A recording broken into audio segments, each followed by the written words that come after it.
Leroy Blanding. Thank you. My name is Vinek Blanding. Leroy Blanding was my brother. He was murdered years ago by South Carolina police, and I am going to talk about what happened to him in a minute.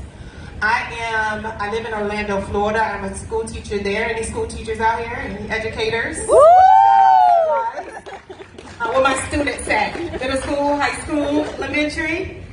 On behalf of all the teachers in Florida, we are here. We support you guys, and we have your backs 100%. Woo! So, like I said, my name is Vinek Blanding. My brother Leroy Blanding June was murdered by South Carolina police years ago. So Leroy was being transported from Greensboro, North Carolina to Sumter, South Carolina to face probation charges, but he never made it. About an hour into the transportation, it is alleged, hey, let me show y'all how he was transported first. Okay, this is my cousin, come out so they can see. Okay, so he had handcuffs on. Handcuffs were connected to a belly chain around his waist, and he had shackles on his ankle.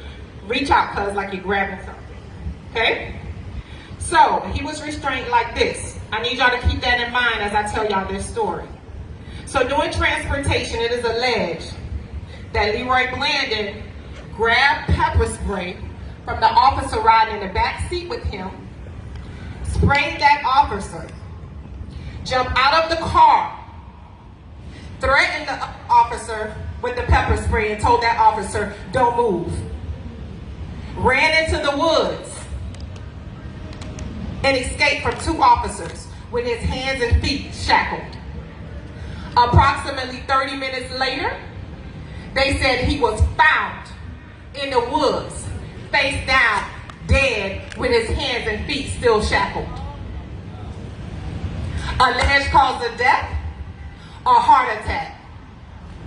At 24 years old, they said that Leroy Blanding Jr. escaped while handcuffed and shackled from two officers and died in the woods of a heart attack. Not buying it. So let me tell you what they do. These investigators, they look up your criminal record and they say, okay, this person is a criminal. Nobody will care. They don't have any family.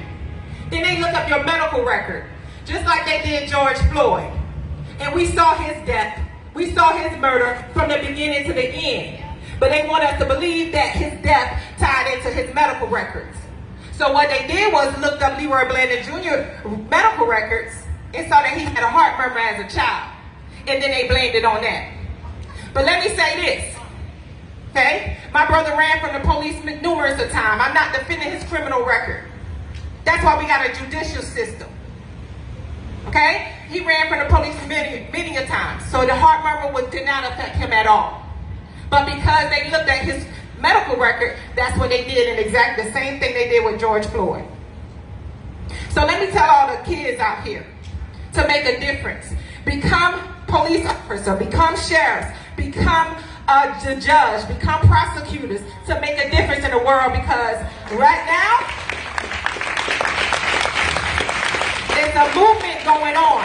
And I am so proud of you young kids out here, and we are going to support you 100%, keep the movement going, and make a difference in your community, and make a difference in the world. Not another George Floyd, not another Leroy Blanding, not another Breonna Taylor, not another Trayvon Martin, not another one.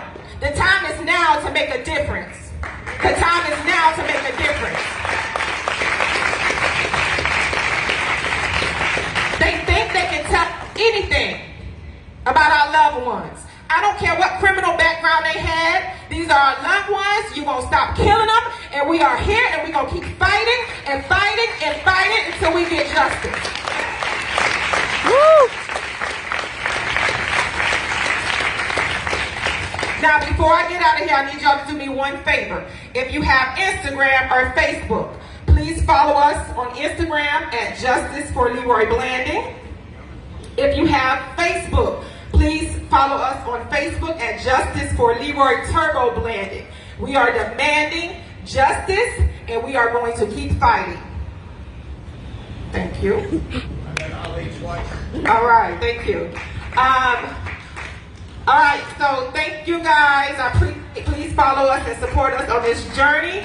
And one more thing, if you look up Carter Chavez, he was a 21-year-old guy in Arkansas, and he was in the back of the police car, and he was handcuffed, and they said he shot himself in the head and died in the back of the police car with his hands handcuffed behind his back. And they want us to believe these bullshit stories. Excuse me for my language. That's what they want us to believe. But please keep fighting, young people. We are here. This is a movement, and I am proud to be here. I'm proud of your young kids.